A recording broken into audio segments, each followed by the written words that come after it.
Seniors, almost without exception, suffer from the same disorder, nostalgia. We love visiting or revisiting the past. We love telling stories about how it used to be. You do it, I do it, you do it, and you love to do it. We love imagining that somehow those times past were better than today. And weren't they? I mean, really, weren't they better than today? The biggest problems we had in school was being caught chewing gum, not doing your homework, passing that note to that cute girl across the aisle. Today's problems in school are much different. We have drugs. We have sexual innuendos being passed from the teachers. We have teen pregnancy. We have school shootings. Quite different than what it used to be. Life was different back then. We had to be home at a certain time, and that is because it was safe for us to go out as kids. There wasn't a pervert hiding behind every tree. We didn't have sex trafficking. We didn't have drug problems like they have today.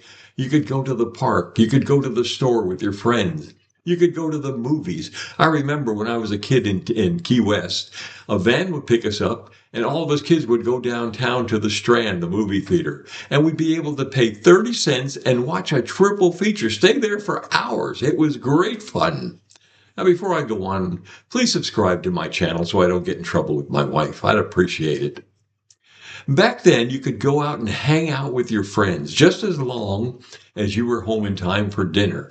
Family was important. Dinner time was the time when we gathered together and we shared everything that happened with us during the day.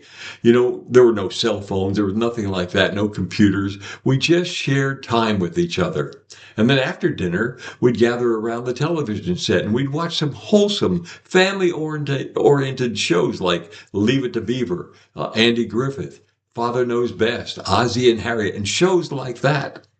Today you can't watch TV with your children because there's so much ugliness on it. It's just embarrassing to watch. There's cussing, there's nudity, there's sex, there's sexual innuendos, and it just makes you embarrassed to sit there with your children.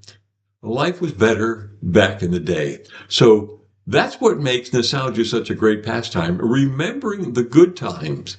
And what is nostalgia really? Isn't it just a bittersweet sentimental journey or longing for the past? Things were much better back then. Don't you agree? Our music was better. It soothed the soul. It helped us to fall in love with the one that we loved. It created memories that will never fade away.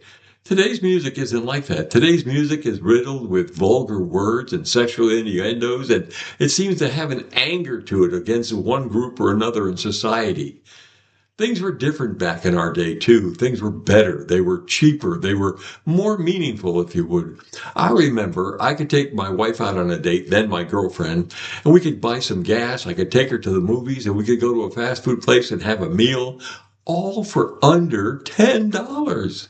Not each, but total. What can you buy for $10 today? For $5, I could go to a baseball game, get a hot dog and a soda, and still get change back for my $5.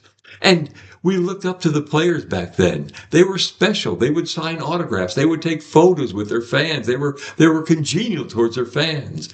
Today, most players will ask you to pay for their autographs, and they don't have time to talk to fans. They're too busy being celebrities.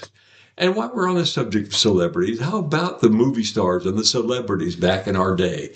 They were different. They loved America. They were never vulgar. You could watch their movies and their TV shows without feeling embarrassment with the people you were with. Things aren't like that anymore.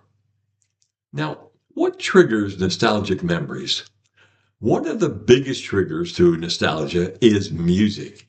For seniors, our music came in three categories. It came in protest songs, pop songs, and love songs.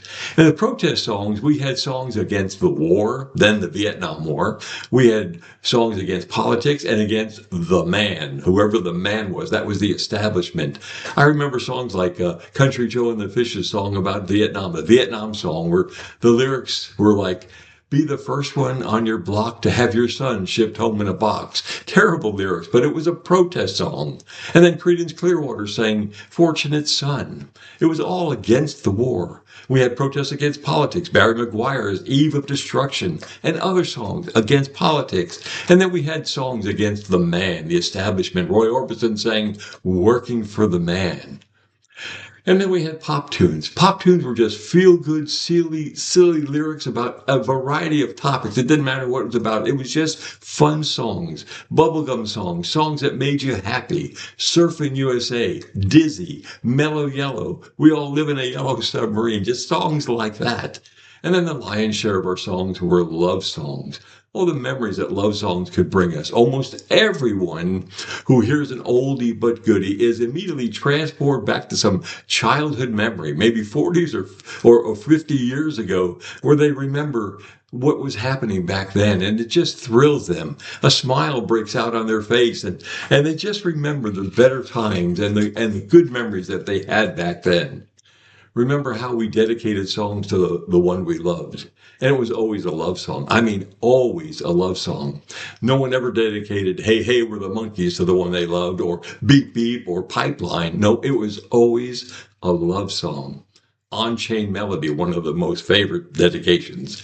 I Want to Hold Your Hand by the Beatles. To Be Loved by Jackie Wilson. Who could forget that song? And 10,000 other love songs that dominated the scene back then.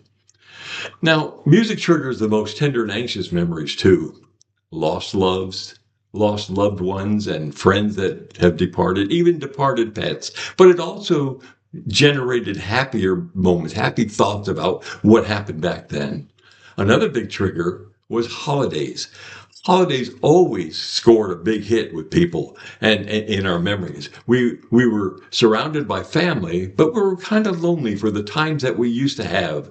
And we like to think of those times. Nostalgia helped us to cope with the reality of today by going back to the past to remember the times that we were happy with mom and dad and grandma and grandpa, and how the Christmas of a child was so much happier back then.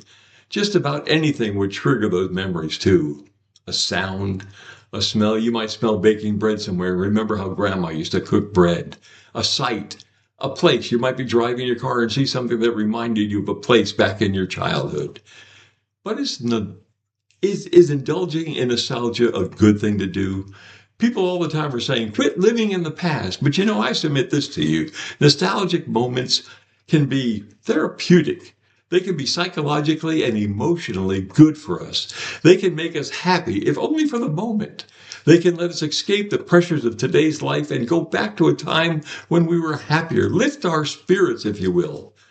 So every once in a while, it's a good thing to take a trip down memory lane. Usually when I see somebody daydreaming, I know that they're probably thinking of something in the past. I see that grin or that smile break out on their face, and it just proves to me that nostalgic moments are good for you. So don't be afraid to visit your memories once in a while. Nostalgia is a disorder that just does not need fixing. Now, if you forgive me, I just had a memory.